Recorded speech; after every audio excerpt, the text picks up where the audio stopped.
না পড়ি তাহলে কি সমস্যা হবে? বলছে ইলমে নাহুর উদ্দেশ্য হলো আরবি ভাষায় শাব্দিক ভুল সংগঠিত হওয়া থেকে জেহেনকে বাঁচানো। আরবি ভাষায় শাব্দিক ভুল হওয়া থেকে বাঁচার জন্য, অর্থাৎ ইলমে নাহু পড়লে আপনার শাব্দিক ভুল হবে না।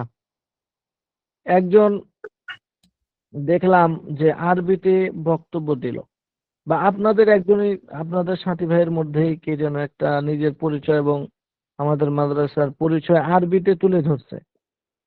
তো তার আরবি বলার স্টাইলটা খুব সুন্দর, খুব সুন্দর করে বলল, কিন্তু অনেক ভুল আছে। কেন? আর নাহুটা এখনো শেখা হয়নি পরিপূর্ণভাবে, এজন্য প্রচুর পরিমাণ তার ভুল আছে, শাব্দিক ভুলগুলো হয়ে যাচ্ছে। যেখানে জবর দেওয়ার দরকার সেখানে জবর দিচ্ছে না, পেশ দিয়ে দিচ্ছে। যেখানে পেশ দেওয়া দরকার সেখানে পেশ দিচ্ছে না, জবর দিয়ে দিচ্ছে। এই যে শাব্দিক ভুলগুলো হচ্ছে, এটার কারণ হচ্ছে ও নাহু শিখে নাই ভালোভাবে।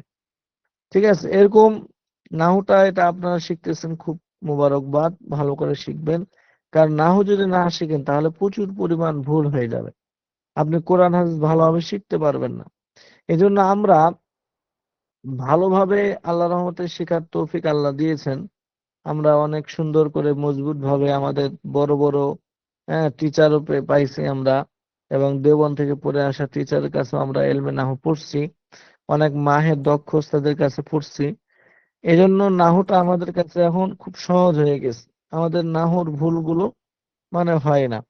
তো এখন আমরা পড়ছি বিপদে, আমরা গ্রামগঞ্জে আমাদের এলাকায় বা যেখানেই যাই আলেম সমাজ, আলেম একটা মাদ্রাসার কোনো মাহফিল বা মাদ্রাসার কোনো মসজিদের বয়ান ছাড়া, যেই মসজিদেরই বয়ানে যায়, যেই এলাকায় বসি, সে এলাকার যে হুজুর, সে এলাকার যে আলেম, কওমি মাদ্রাসায় পড়ার পরও দেখি যে ভুলভাল হাদিস বলছে।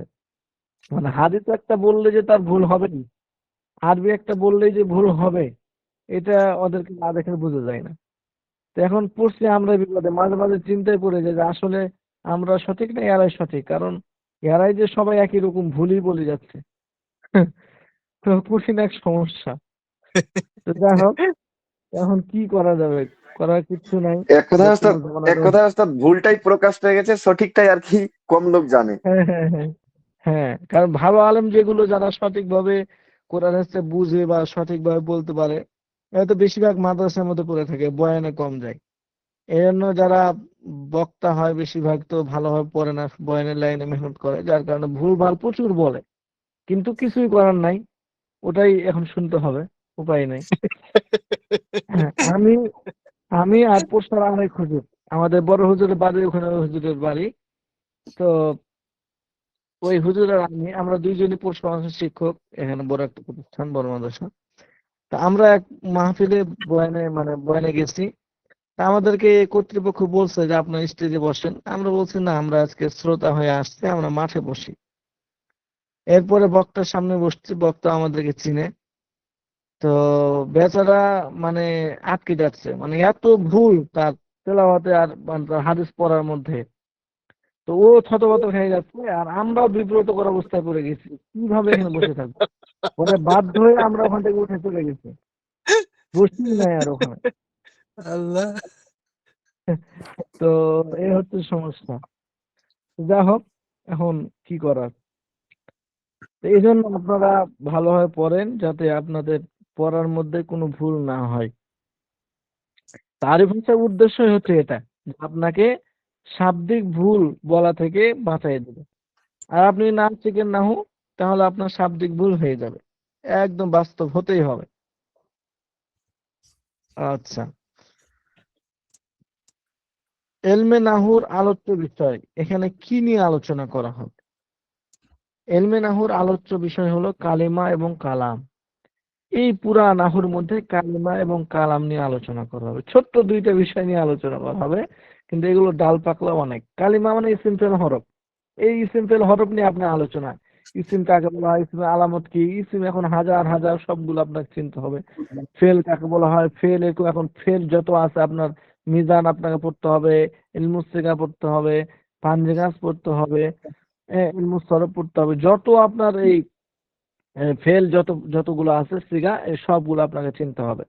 হরফ, হরফ হরফ সম্পর্কে আপনাকে জানতে হবে, হরফ কি কি। কিছু হরফ আছে অর্থ দেয়, কিছু অর্থ দেয় না, আমল করে না। কালাম, মুবতাদা, খবর, মুজাফ, মুজাফ ইলাই, হ্যাঁ, মৌসুফ, সিফত, মুরাক্কাবে ইজাফি, মুরাক্কাবে নাই, মুরাক্কাব মানসুব, এই যে সম্পর্কে এই কালিমা এবং কালাম, এই দুইটা বিষয় নিয়ে ইলমে নাহুর মধ্যে আলোচনা করা হবে। এই দুইটা বিষয় আপনি জানেন, তাহলে আপনার ইলমে নাহু শেখা হয়ে যাবে, শাব্দিক ভুলও হবে না, সঠিকভাবে আপনি আদৌ পড়তে পারবেন। তাহলে প্রথমে আমরা জানলাম ইলমে নাহুর নাম, নাহুর নাম, আবিধানিক এবং পারিভাষিক নাম, এবং নাহু শব্দের উদ্দেশ্য এবং নাহু শব্দের আলোচ্য বিষয়। বুঝতে পারতেছেন? এগুলো মৌখিকভাবে আমরা আলোচনা কিন্তু আগে করছি। জি হুম। জি ওস্তাদ। আচ্ছা, এগুলো বিষয় হচ্ছে জানা আপনার জন্য জরুরি, এগুলোকে মুকাদ্দামাতুল ইলম বলে। আচ্ছা আচ্ছা, আমাদের 1 ঘন্টা প্রায় হয়ে গেল।